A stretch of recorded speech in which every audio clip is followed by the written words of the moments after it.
How's it going? So, after the relative success of my first video, I thought I should do something special now that I kind of have an audience. So, I am here to present to you guys one of the most important yet weirdest dinosaurs known to discovery. This, found in Longing, China, is Liaoningasaurus paradoxus. And trust me, the last name being named after the word paradox is not at all a coincidence. Liaoningasaurus was discovered in 2001 in Longing, China. It was discovered as a relatively complete specimen, with skin plates actually embedded into the stone where it was laying down, so we actually do know what texture its scales were. Which is really interesting, and not a lot of dinosaurs actually have that. Unless you were preserved very, very fast via a silt or sediment from the water, which we'll get to that. And in 2001, it was those skin impressions were actually first interpreted as shell plates, almost like plated armor, where it would have had a thick plate of bony osteoderms right around its chest area. However, in 2016, which we will get into, it was found to be just skin impressions. Now, going on to the more weird things about this animal. You would expect a dinosaur like this to have teeth shaped either like a leaf, where it was used to strip plant matter, or like a rectangle, where it was made to crush plant matter. It actually had neither of those, not even a combination of anything. It wasn't even one of those ankylosaurs that didn't have any teeth. It had cone-shaped teeth, just like those found in crocodilians. Now, that's just the beginning of how strange this animal was.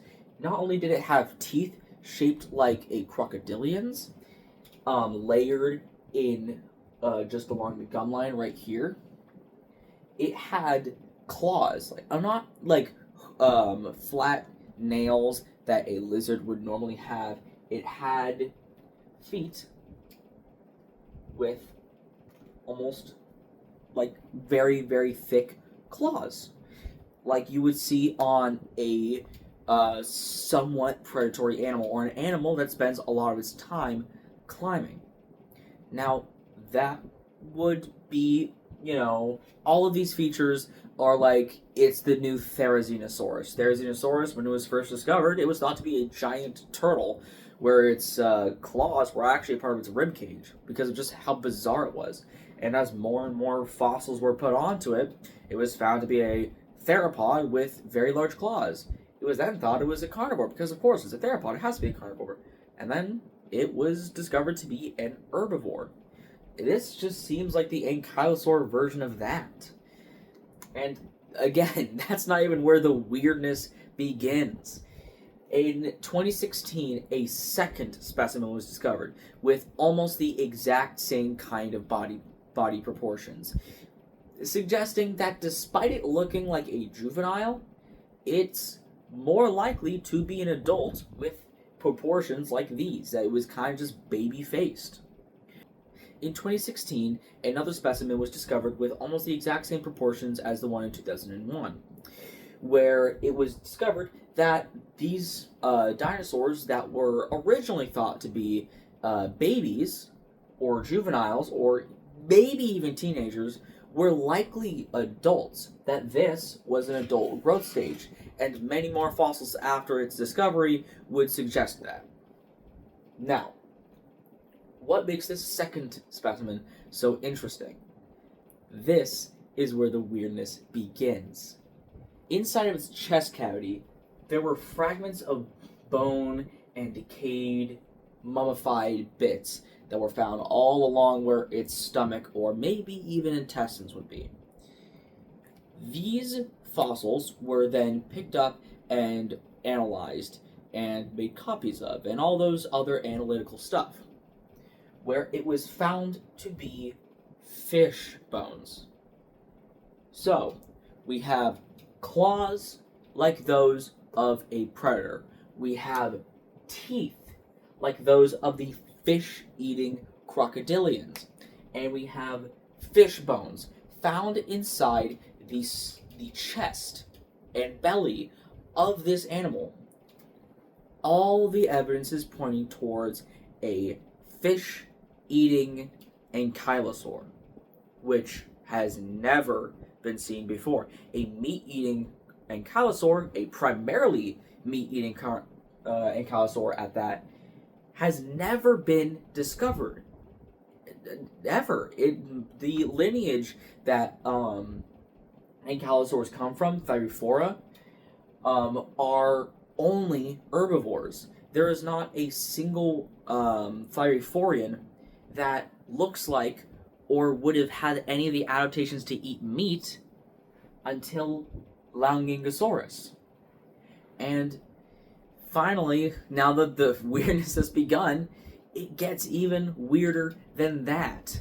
Liaoningasaurus has described to have been a nodosaur. It shares all the attributes of a nodosaur. And if you don't know what a nodosaur is, nodosaurs are kind of like a cousin to ankylosaurs, where instead of a clubbed tail, they had kind of just a tail with spikes or osteoderms that come out of it that they would have still swung into threats. Now, the clubbed tail actually came later down the line, and in relatively late down the line, actually, while most Thyreophorians, like Stegosaurians and all those other relatives, already had spiked tails, it wasn't until the really late part of the Middle Cretaceous that a clubbed tail could definitely be described. That was until Liaoningasaurus. Liaoningasaurus existed in the early Cretaceous, right after the Jurassic ended, and a little bit into the actual early Cretaceous. Liaoningasaurus existed during the early Cretaceous, where most ankylosaurs were very, very basal, where basal meaning very, very early on in design. Think of a prototype. That's what a basal species would be. A basal species for humans would be any of our ape-like ancestors. Those would be very basal hominins. However, despite it being a nodosaur and existing alongside other nodosaurs, when almost no other actual ankylosaur existed, it had a clubbed tail. Yes, it is known, at least at the moment of me filming this, that it is the only nodosaur to have a clubbed tail. This thing is the size of around a dog, or maybe even smaller, and it was adapted to eating fish. So probably it was semi-aquatic. That's the greatest assumption we have right now, that it was a semi-aquatic animal. And it would make sense for it to be a semi-aquatic animal. I mean, all the preservations that we see of this animal are very quick. Like if you were hit with a flash, mudslide or a flood, or if you were an aquatic animal. So, we have all the equipment of an aquatic animal except for the clubbed tail. Even its back is hydrodynamic. It didn't have any osteoderms on its back, and if it did, they were very smoothed over and very hard to identify, meaning it has every single adaptation for semi-aquaticism, where it can swim or, like a hippo, kind of just tread along the riverbed, except for its tail. For some reason, it still has a clubbed tail as a nodosaur, and right as I'm filming this, there's no discernible reason for why it has that clubbed tail. Which leads me, a relatively new person into, doing these kinds of videos, and paleontology as a whole to believe that this is likely a bridge species, a transitional species between nodosaurs and ankylosaurs, where it was the evolutionary bridge between when those two species or those two families split off. And thank you for watching. I have been Paleontology Explained.